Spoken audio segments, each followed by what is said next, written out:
Okay, I've got one or two things to say up front. I talk a lot slower than most of the people who have presented here today, so we might run over a little bit this afternoon. It's just where I came from. So if we move on to the next slide, there's a disclaimer that all the lawyers make you put up in front. Basically, at the bottom, we have a cautionary note about the exploration targets that we released this morning while everybody was tied up in the conference that we've got going on at the moment. So if we move to the next slide. Just a bit of background about Redcastle. We got into the resource sector about 3 years ago. We have about 330 million shares on issue.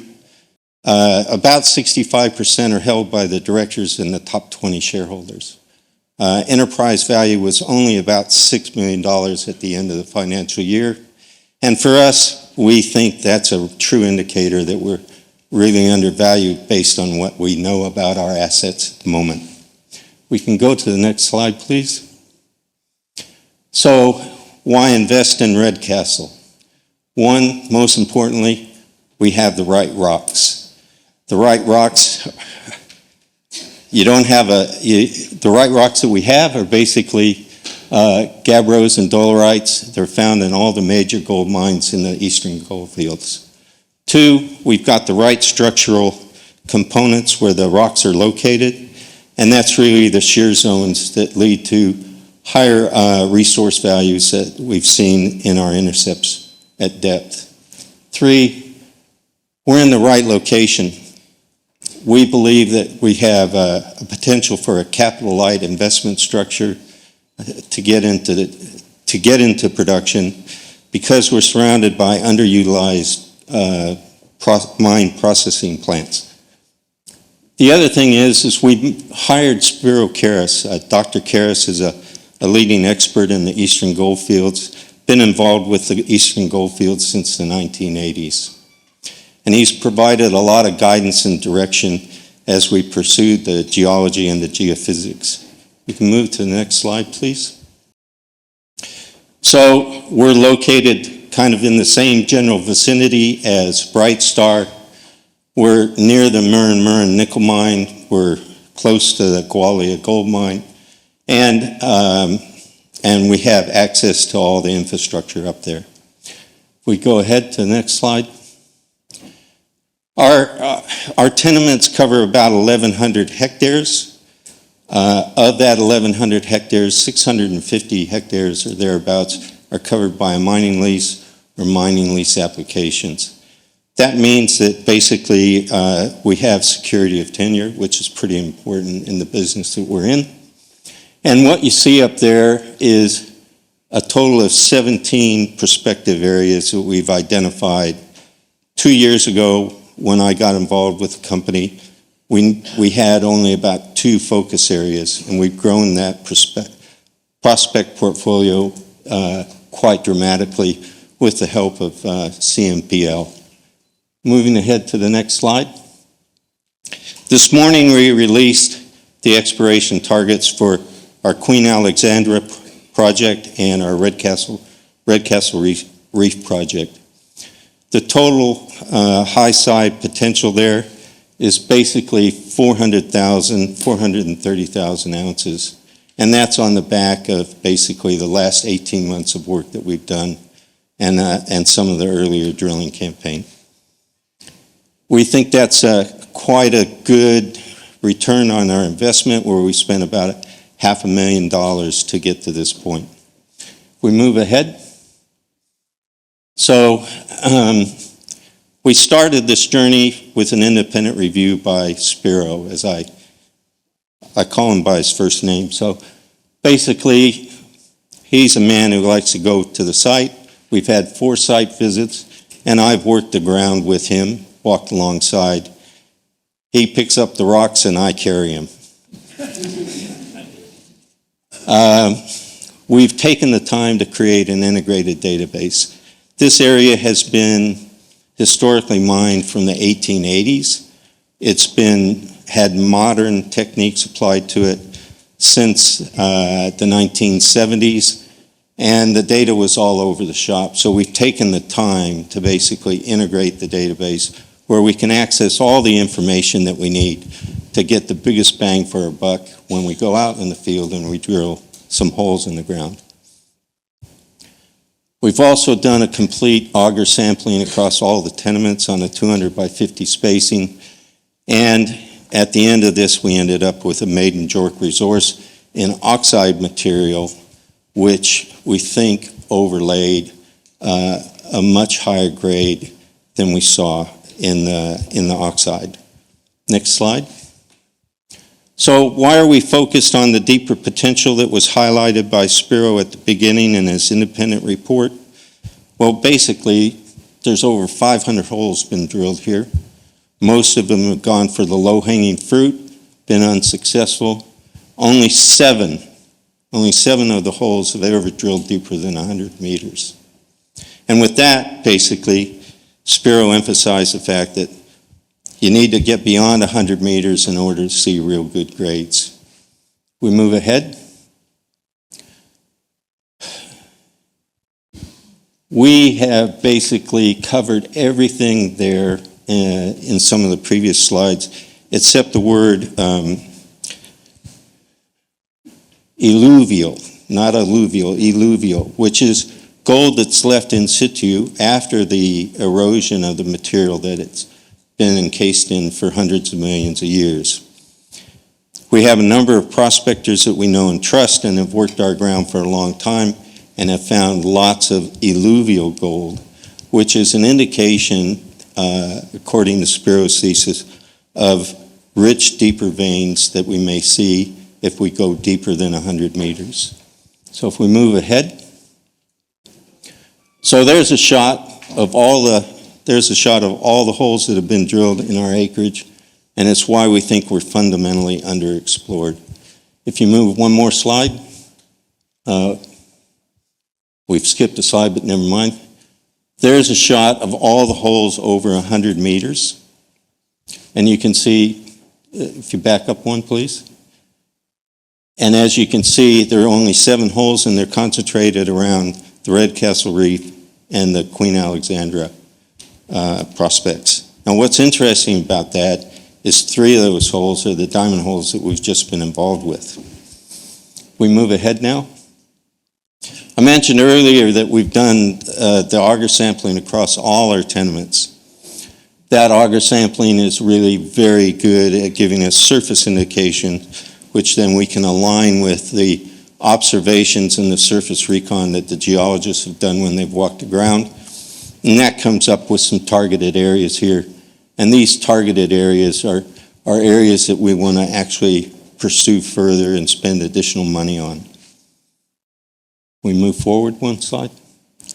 So this morning in our release, we talked about the exploration target being approximately 380,000 at Queen Alexandra.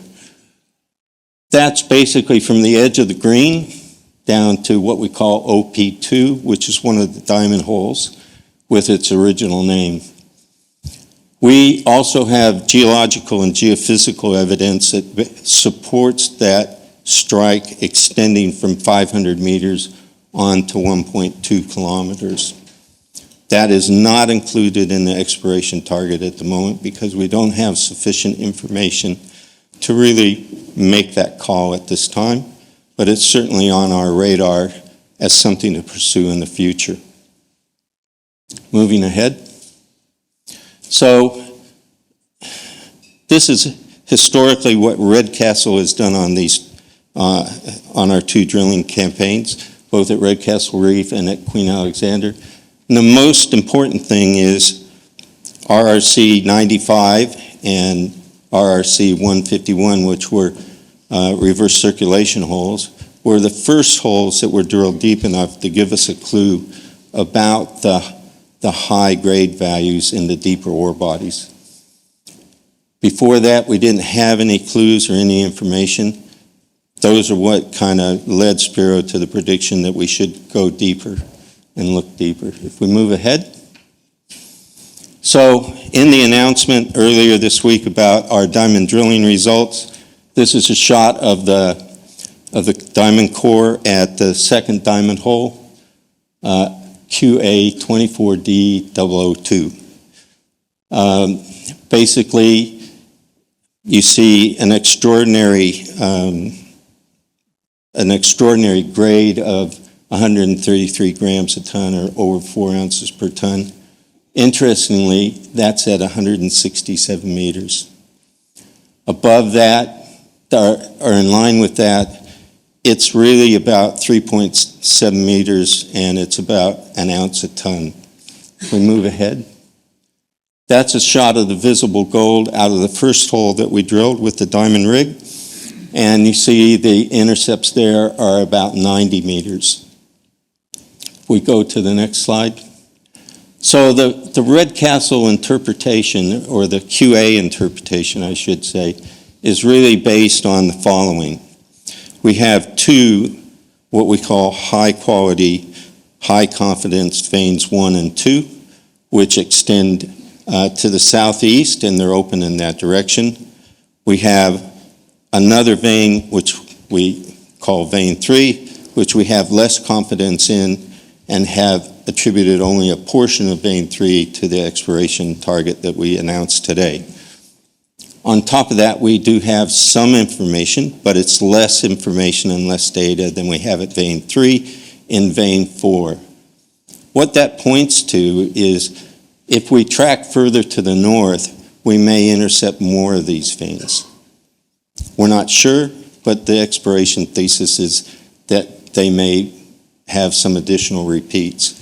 The other thing that diamond drilling has shown, which are the big thick blue lines up there, is the diamond drilling has shown that basically we've intersected the inferred material of the JORC resource at the shallow oxide material level, and that is now open to the north, allowing for open pit expansion.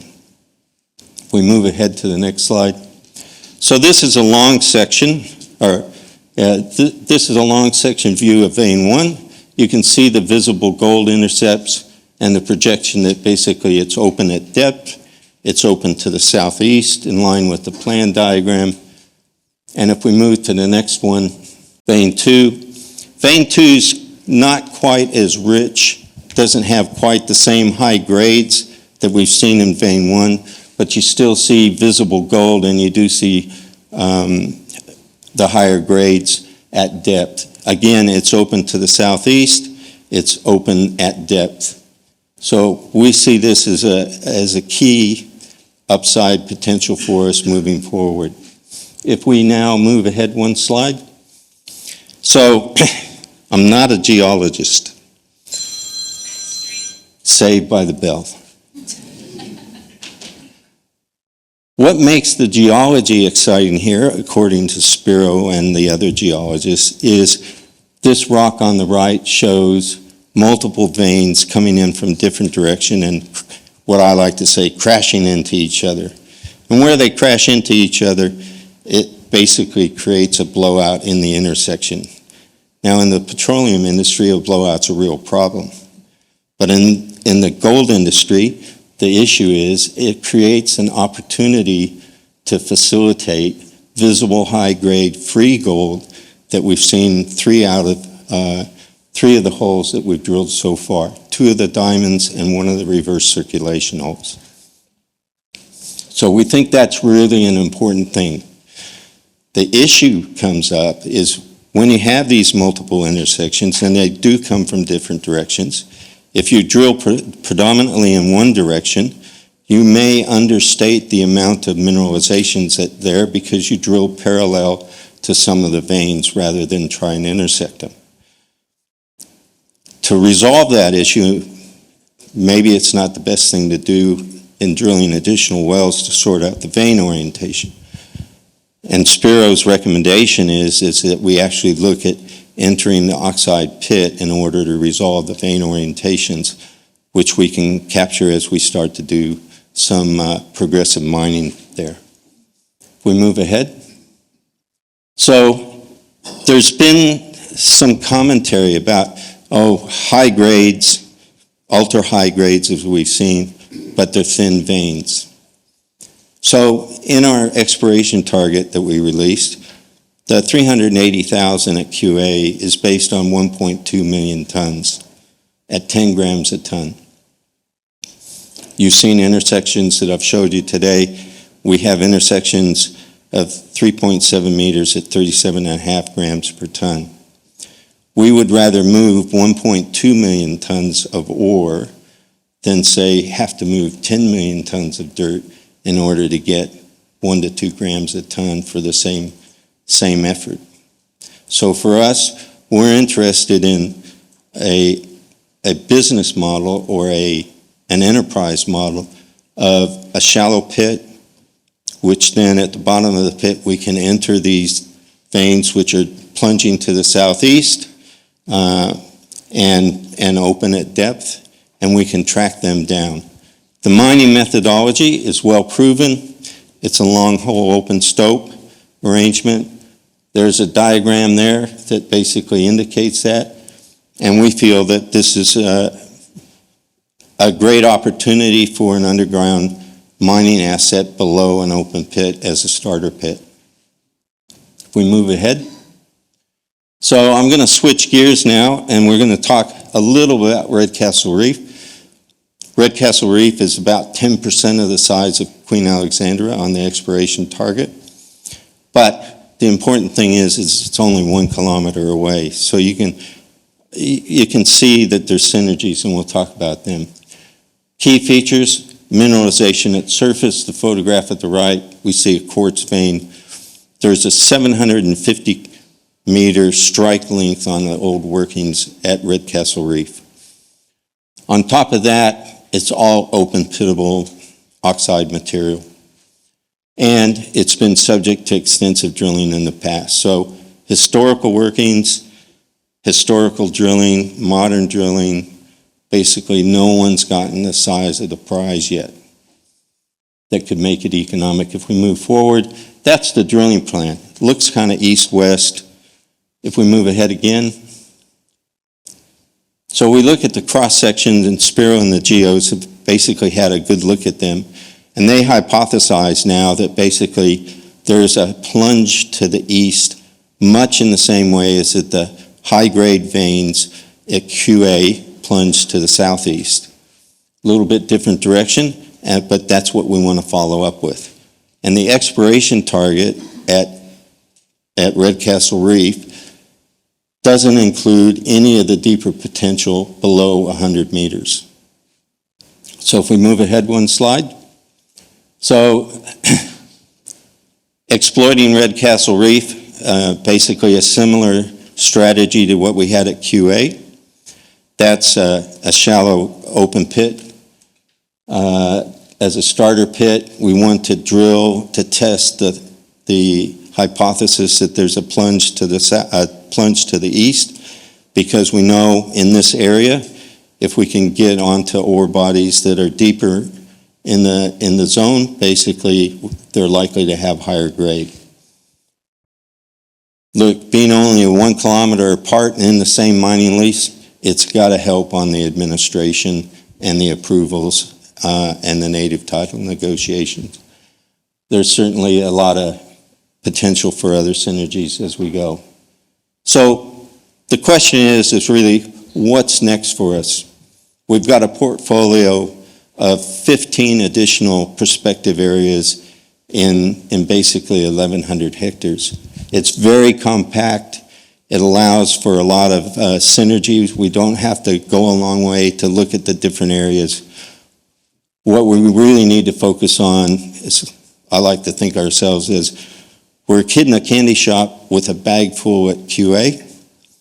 We got half a bag or a partial bag at Redcastle Reef, and there's some things we need to do to fill up the bag and be able to walk out the store. So if we move to the next slide. Our plans at QA are pretty straightforward. We're still drilling. So there was a big series of announcements this week. We had interim results on the diamond drilling. We had the exploration targets. We've had this presentation all flow into the market. And that's been a lot of information flow for the market to absorb in a very short part of time. Second, we need to basically absorb that information, put it into our integrated database, sort out what we want to do in the next round of field activity, because we don't want to waste shareholders' money just taking a shotgun to the side of a barn. So we really want to target what we're trying to achieve with the holes that we drill in the next campaign. On top of that, we're going to undertake a pre-feasibility study. And the pre-feasibility study, if it's successful at QA, which is highly likely given the price of gold at the moment, we would say we need to do a grade control drilling program just to make sure we're not going to stub our toe when we go into the mining operation. But we also want to pursue the opportunity of enlarging the pit to the north, because we now know after diamond drilling that it is open to the north. On top of that, then you have the feasibility study and you're able to move into the next section of work. But that's got a lot of work in Perth and not a lot of activity in the field. And what we need to do is we need to do some more activity in the field, and we need to focus on some prospects that make sure that we're not just a one-trick pony. So high on the list is Redcastle Reef. It's close by, lots of synergies. A plunge, it could serve as an analog to QA. Second on the list is an area called Telegraph, which was the lower right-hand side of our permits, which has a lot of good indications that it's a highly prospective area, and we want to try and target it because we see in these the opportunity to replicate kind of the volumes that we might see at Queen Alexandra. Third, Conundrum and South Conundrum. And I don't know how we ended up with those names, but we did. What's good about Conundrum and South Conundrum is that the rocks that we find at QA are exactly the same rocks that we see at Conundrum and South Conundrum, which provides a lot of confidence that we could be on the right track there. So that's kind of our forward strategic plan for Redcastle Resources. We want to get back into the field, but we don't want to move into the field again until we're ready and we've absorbed all the data from the last diamond drilling campaign. We move ahead one more slide.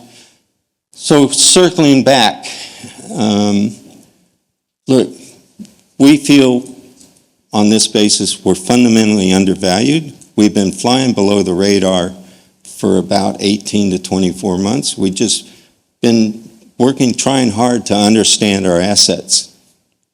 On top of that, we've got the right rocks in the area, and that's a saying from Spiro.